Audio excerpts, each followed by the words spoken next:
નમસ્તે મિત્રો, Dinesh Vaghela live YouTube ચેનલમાં હું તમારું દિલથી સ્વાગત કરું છું। એક સમયે એક રાજા તલવારથી લડી રહ્યો હતો અને અચાનક તેની આંગળી કપાઈ ગઈ। તો નજીકમાં ઊભેલા મંત્રીએ અચાનક કહ્યું, રાજસાહેબ ચિંતા કરશો નહીં। જે થાય છે તે સારા માટે થાય છે। આ સાંભળીને રાજા ગુસ્સે થઈ જાય છે।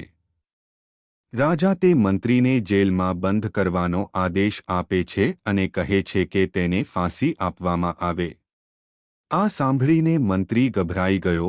તેણે રાજાને વિનંતી કરી, મહારાજ, મેં તમારી સાથે આટલા વર્ષોથી કામ કર્યું છે। શું તમે મારી છેલ્લી ઈચ્છા પૂરી નહીં કરો? રાજાએ કહ્યું, ઠીક છે, મને કહો કે તમારી છેલ્લી ઈચ્છા શું છે? મંત્રીએ કહ્યું, મને 10 દિવસનો સમય આપો। તે પછી તમે મને ગમે તેવી સજા કરી શકો છો। રાજાએ તેની અંતિમ ઈચ્છા સ્વીકારી। રાજા બીજા દિવસે તેના સૈનિકો સાથે જંગલમાં શિકાર કરવા ગયો।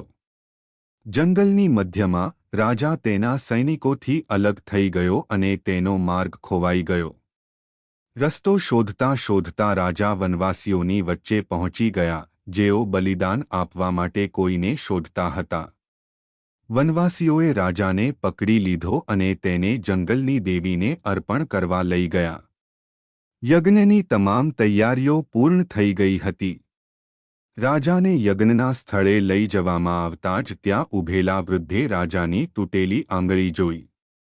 તેમણે કહ્યું કે તેઓ ખંડિત છે, તેઓને બલિદાન આપી શકાય નહીં। તેથી વનવાસીઓએ રાજાને છોડી દીધો। રાજા કોઈક રીતે ત્યાંથી નીકળીને પોતાના રાજ્યમાં પહોંચી ગયો। સૌથી પહેલા તેઓ પોતાના મંત્રીને મળવા જેલ પહોંચ્યા।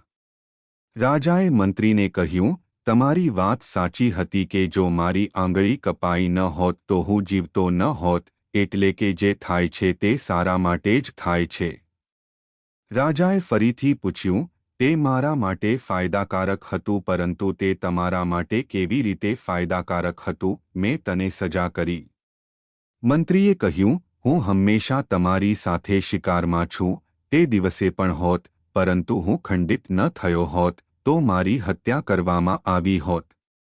એટલા માટે મારી સાથે જે પણ થયું તે સારું હતું। નાનકડી બાબતમાં મંત્રીને સજા કરવાથી રાજા ખુશ તો થયો પણ દુઃખી પણ થયો। એટલા માટે રાજાએ મંત્રીને જેલમાંથી બહાર કાઢ્યો અને ફરીથી પોતાની પાસે રાખ્યો। શીખ મિત્રો, આપણા જીવનમાં પણ ઘણા ઉતારચઢાવ આવે છે। કેટલીકવાર કેટલીક વસ્તુઓ ઈચ્છા પ્રમાણે નથી થતી। આના કારણે ક્યારેય નિરાશ ન થવું જોઈએ। હંમેશા યાદ રાખો કે જે પણ થાય છે તે સારા માટે થાય છે। ભલે કંઈક સારું હોય કે ન હોય, પરંતુ તે પરિસ્થિતિ પ્રત્યે સકારાત્મક વલણ રાખવાથી તેની અસર ઘણી ઓછી થઈ જાય છે। મિત્રો, જો તમે આ વિડિયો વધુ લોકોમાં ફેલાવવા માંગતા હો તો આ વિડિયોને લાઈક કરો, કેમ કે આ વિડિયો બીજા લોકો સુધી પહોંચે। મિત્રો, આજનો આ વિડિયો કેવો લાગ્યો તે મને કોમેન્ટમાં કહી શકો છો અને તમારા મિત્રોને આ વિડિયો શેર કરો। ચેનલને સબસ્ક્રાઇબ કરો। ફરીથી મળીએ નવા ટોપિક સાથે। ધન્યવાદ।